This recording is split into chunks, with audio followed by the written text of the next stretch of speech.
Hindi kita iiwan. Hindi ka namin iiwan. Nandun lang kami sa tabi. At habang nandun kami sa tabi, gusto naming maramdaman na kahit mag-isa ka, sapat ka at kaya mo. Kaya mo. Hindi kami mawawala. Nasa paligid kami. Diba, lagi ko sinasabi sa'yo, ano ka ba? Kaya mo. Kaya mo. Kaya Daniel and Janelle, pag-usapan natin, sino ba ang nagdesisyong tigilan na yung relasyon nyo?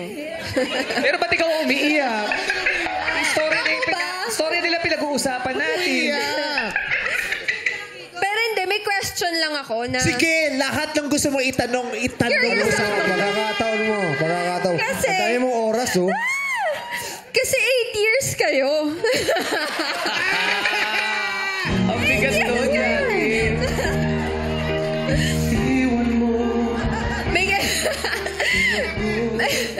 May ginawa siya, nasaktan ka. May ginawa ka, nasaktan siya.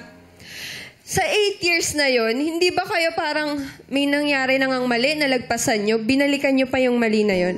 Hindi ba parang sa 8 years, dapat yung growth ng relasyon nyo, nag-iiba na? Pero ba't binabalikan nyo yung butas na nadapa na nga kayo doon, bumalik pa kayo doon? Siguro po yun yung po talaga yung...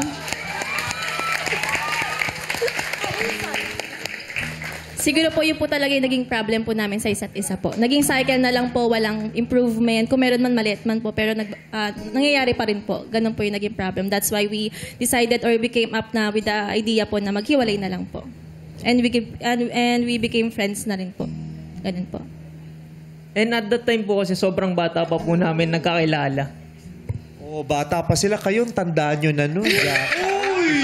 Masakit! Yun nga yung maganda dun eh. Bata kayo nagkakilala, tumatagal yung panahon, pareho kayo nagmamature. Hindi nyo ba na-appreciate na nagmamature kayo together? At the same time, yung relationship nyo, pwede rin mag-mature together. Nang magkasama kayo.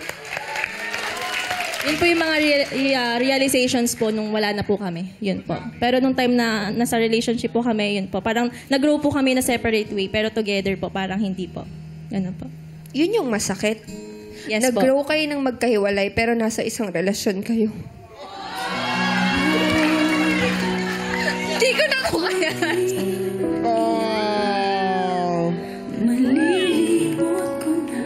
Pasensya na kayo, ah. Kasi kayo naka 8 years, 7 lang sila. Ano sinabi? Sinabi mo pala magkalapit na. Ano sinabi?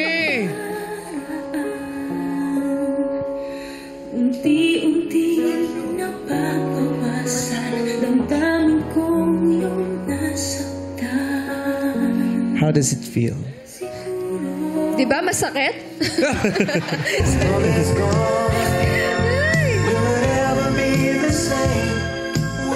Okay, yan. Oo. Actually, therapy yan eh. Yung hindi mo namamalayan therapy. Yes. Lumalabas ang luha mo. Nasasabi mo yung gusto mong sabihin. Oo. Yung akala mo sinasabi mo sa iba. Pero para sa iyo. Kasi, everyday talaga, syempre, hindi naman tayo dapat, kahit anong nararamdaman mo, everyday, hindi naman mag-a-adjust yung mundo para sa'yo. So, kailangan mo labanan yung pinagdadaanan mo at gawin yung dapat mong gawin sa buhay mo. Kaya mahirap. Kahit may pinagdadaanan ka, kailangan tuloy lang. Hindi mo pwedeng iparamdam na malungkot ka, lumbok ka. Wala kang karapatan. Tuloy lang. Yes. Kaya pag uwi mo sa bahay, doon mo lang mararamdaman lahat ng lugmok, lungkot, pag mag-isa ka na lang. Kaya dito, hinahayaan kitang maramdaman yan. Pwede mo yung maramdaman. At mas gusto ko nga nararamdaman mo yan na nandito kami kaysa yung nag-iisa ka lang. I love you.